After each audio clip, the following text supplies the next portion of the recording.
Hello student, আজকের class আলোচনা করব তোমাদের সেকেন্ড সামেটিভের 6 নম্বর স্কুলের কোশ্চেনগুলো নিয়ে। পেজ নম্বর 183। গ্রুপে একের দাগের প্রথম কোশ্চেনে বলেছে একটি গ্যাসের বাষ্প ঘনত্ব 8.5 এনটিপিতে 17 গ্রাম ভরের ওই গ্যাসের আয়তন কত হবে? এর আয়তন হবে 22.4 লিটার। অপশন বি হচ্ছে অ্যান্সার। পরের কোশ্চেনে বলেছে তাপ পরিবহন করে কিসের পার্থক্যের জন্য? অ্যান্সার হবে উষ্ণতা। Option B. পরের কোশ্চেন বলেছে বিওটি কোন রাশির পরিমাপে ব্যবহার করা হয়? এটার অ্যান্সার হচ্ছে তড়িৎ শক্তি। পরের কোশ্চেন বাল্যচক্রে কোন শক্তি কোন শক্তিতে রূপান্তরিত হয়?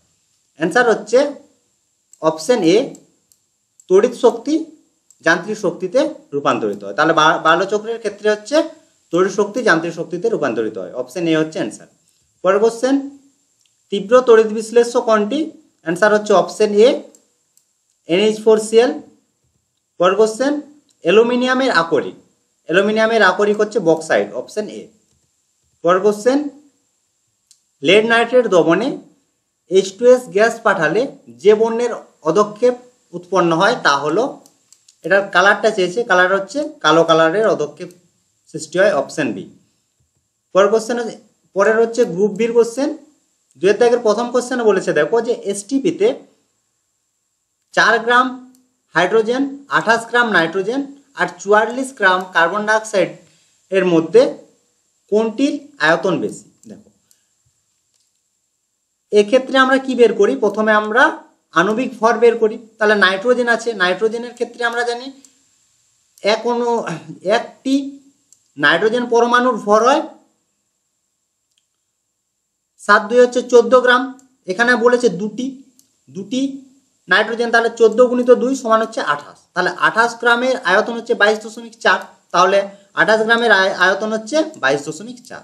একই রকম ভাবে যদি আমরা দেখি কার্বন ডাইঅক্সাইডের আণবিক ভর হচ্ছে 44। তাহলে 44 গ্রামের আয়তন হবে 22.4।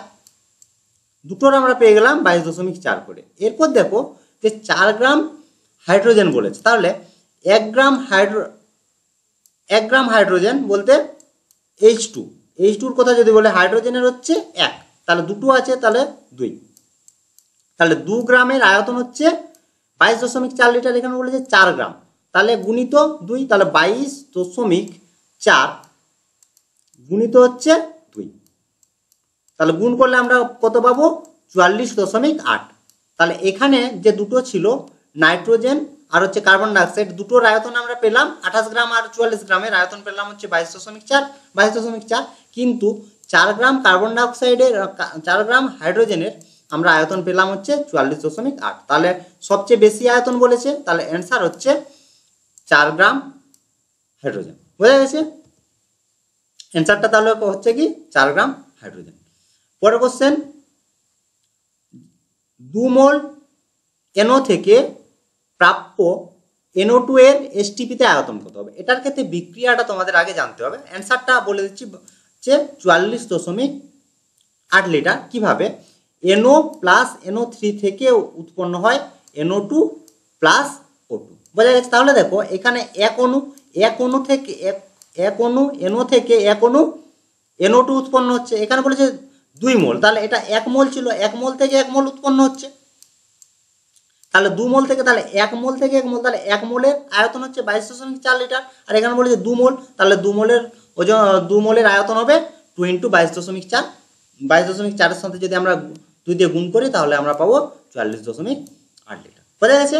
এই বিক্রিয়াটা তোমাদের জানতে হবে।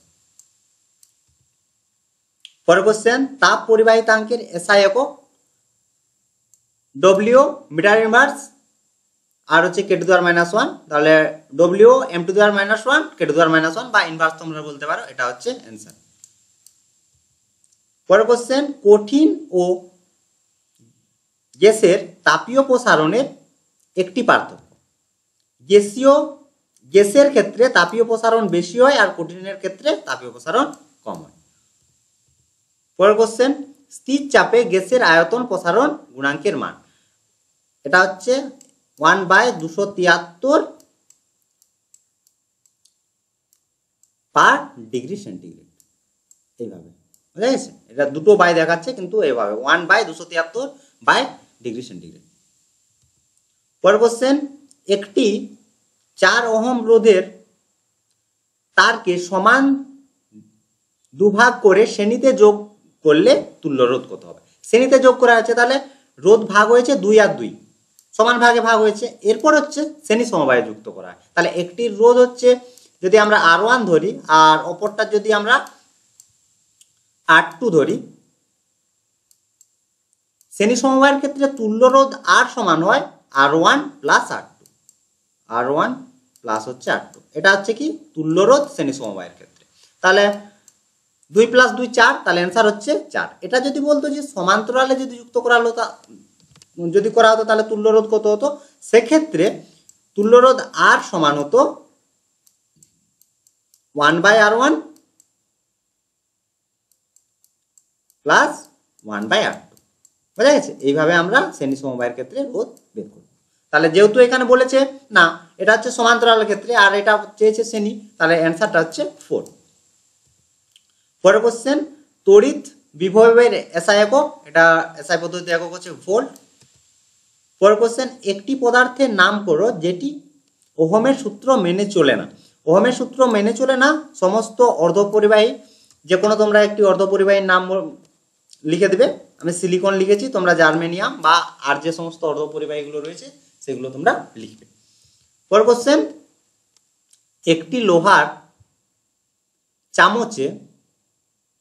লোহার চামচকে নিকেলের প্রলেপ দিতে এনোড রূপে কি ব্যবহার করা হয়? বলেছে যে লোহার চামচকে নিকেলের প্রলেপ দেওয়া হচ্ছে। সবসময় মনে রাখবে যার উপর প্রলেপ দেওয়া হয় সেটা হবে সবসময় ক্যাথোড। কি বললাম? যার উপরে প্রলেপ দেওয়া হয় সেটা সবসময় ক্যাথোড, আর যে বস্তুটি প্রলেপ দেওয়া হয় বা যেটি প্রলেপ দেওয়া হয় সেটি হচ্ছে সবসময় অ্যানোড। তাহলে অ্যানোড রূপে কি ব্যবহার করা হয়? দেখো, লোহার উপর প্রলেপ দেওয়া হচ্ছে নিকেলের, তাহলে নিকেলের প্রলেপ দেওয়া হচ্ছে, তাহলে যেটা প্রলেপ দেওয়া আছে সেটা হচ্ছে অ্যানোড। আর যার উপরে দেওয়া হচ্ছে বলতে লোহার উপরে দেওয়া আছে, তাহলে লোহাটা হচ্ছে কি, লোহা হচ্ছে ক্যাথোড আর অ্যানোড হচ্ছে নিকেল। তাহলে এটার অ্যান্সার হচ্ছে নিকেল।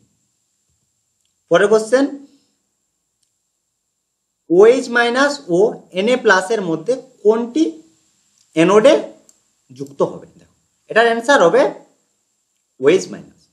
ক্যাথোডে সবসময় যুক্ত হয় মাইনাস আর অ্যানোডে সবসময় যুক্ত হয় প্লাস। তার কারণ অ্যানোড যুক্ত থাকে ব্যাটারির ধনাত্মক প্রান্তের সঙ্গে আর ক্যাথোড যুক্ত থাকে ব্যাটারির ঋণাত্মক প্রান্তের সঙ্গে। আর ঋণাত্মক বিপরীত ধর্মী আধান পরস্পরকে আকর্ষণ করে, তাহলে মাইনাস আকর্ষণ করবে প্লাসকে, তাহলে মাইনাস থাকছে ক্যাথোড, ক্যাথোড হচ্ছে মাইনাস আর অ্যানোড হচ্ছে প্লাস, তাহলে অ্যানোডের দিকে যাবে সবসময় কি মাইনাসগুলো আর ক্যাথোডের দিয়ে যাবে সবসময় কি প্লাসগুলো। বোঝা গেছে? তাহলে এটার অ্যান্সার হচ্ছে OH। আর যদি কোশ্চেন হতো অ্যানোডের সাথে যুক্ত হয় তাহলে অ্যান্সার হতো Na প্লাস। পরের কোশ্চেন, স্পর্শ পদ্ধতিতে H2SO4 প্রস্তুতিতে যে অনুঘটক ব্যবহার করা হয় তার নাম কি? দুটো অনুঘটক থাকে, একটা হচ্ছে প্লেটিনাম আর একটা হচ্ছে ভ্যানাডিয়াম পেন্টক্সাইড বা V2O5। যে কোনো একটি লিখতে পারো বা তোমরা দুটোই লিখে দিতে পারো। পরের কোশ্চেন, সালফান কি?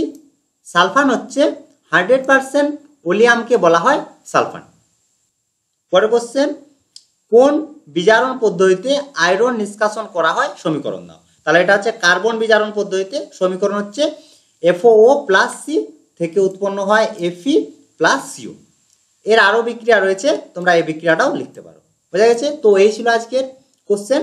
এই কোশ্চেনগুলো তোমাদের যদি কোনো সমস্যা থাকে অবশ্যই কমেন্ট করে জানাবে। তো এই পর্যন্ত, তোমরা সবাই ভালো থেকো, বাই বাই।